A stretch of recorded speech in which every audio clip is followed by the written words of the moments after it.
This is a restart button. This is a teaching moment for me to understand where I am, understanding my strength and weaknesses so I can start working on myself. So what's up everybody and welcome back to the Real You channel. Today's conversation, I want to talk about the fact that solitude has helped me to grow and change my attitude. So do you ever wonder why you feel lonely majority of the time? Do you wonder why when you're sitting by yourself and you just feel so lonely and you just feel so depressed and you feel like you always need to occupy yourself by either distracting yourself with the electronics or, being on a computer or watching TV? For me personally, when I have those urges, I would always want to occupy myself and occupy my brain with distraction in order for me to neglect the fact that I need to nurture myself and I need to nurture that side of myself and asking myself, why am I feeling this way when I am by myself? So this is where I want to talk about solitude and the fact that solitude has helped me to improve and to be more peaceful and more in tune with myself. Solitude has helped me to overcome loneliness. It has helped me to become more passionate and loving towards people. Solitude has helped me to be more giving towards people.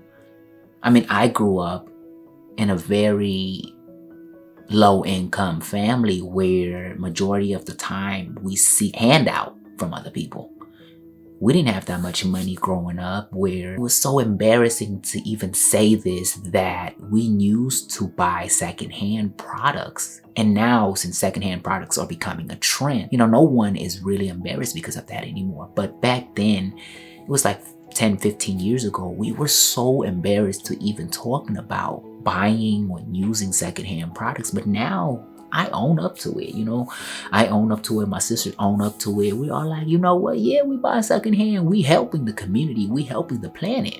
And matter of fact, a lot of the secondhand products are even been better conditioned than the new products nowadays. So I adopted solitude after the separation of my past lover. We were always together, so I didn't have much time to be by myself. I didn't have much time to be in tune with myself. I didn't have much time to actually understanding myself to a deeper level. But after we have separated, it gives me more time to reflect on myself. It gives me more time to understanding myself to a deeper level where I start to love myself even more. I started to embrace solitude by understanding that there is more work to be done within myself so that I can become a more peaceful version of myself. We as human beings, we're scared of being alone, scared of not being occupied by other people. We constantly seek company from one another. Like me back then, I always want to go out. Like every weekend, I just want to do something. I always want to try something, always sightseeing. I can't sit down and just close my eyes and watch my breath. Rather, I would occupy myself all the time. And it's so weird and it's so awkward that when there's time, when there's straight, completely silence, I feel the urge to want to start a conversation. But now, when there's straight silence, I embrace that. I sit there and I take a deep breath and I tell myself that this is nice.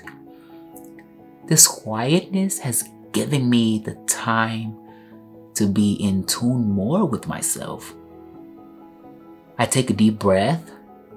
I started practicing my breathing techniques. I started to be more in tune with myself. I use that silence as a way to reconnect with myself rather than use that silence against me. So now living by myself and be separated and in more solitude, I'm like always in my room. And there's times where I want to work on videos, but I'm like, would I rather work on videos or would I rather sit and enjoy this time and relax and just let myself go and just take a pause, right? Rather than just occupying myself all the time. There's times I catch myself when I feel like alone or when I feel lonely, I would grab my phone and I would be like, okay, I'm gonna be on Instagram, I'm gonna be on Snapchat, I'm gonna be on social media, or I'm gonna start watching TV. But I'm like, I catch myself. Like I catch myself right then, and I'm like, no, I don't need to do that. Let me just put the phone down. Let me just turn the phone upside down, and let me just take a deep breath and be in tune with myself. So, and ask myself, what do I need? Because I am my own friend. Like, through this whole lockdown and through this whole pandemic, I've learned that you are your own best friend. The only person that can make you feel better is yourself. Is because a lot of times through solitude, we sit there and we're questioning our self-worth. We're questioning where we're at the moment. Like in the beginning of the pandemic, I started questioning myself, and I started telling myself, I don't know where I'm at anymore. Because after the breakup, I'm like, oh snap, like everything, like all my future, everything has been tear apart. So I'm like, what do I do? How do I restart?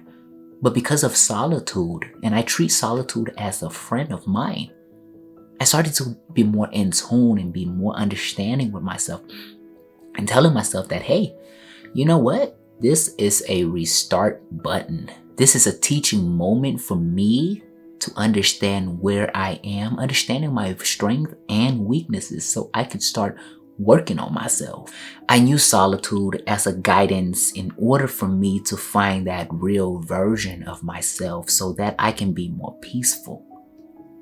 Because I believe that we're all creations of God's, and that there are other side of us that needs more nurturing than others, so that whenever we face solitude, tap into that side, be more compassionate towards that side, and take care of that side of you. Because in order for you to be the real version of yourself, all you gotta do is try.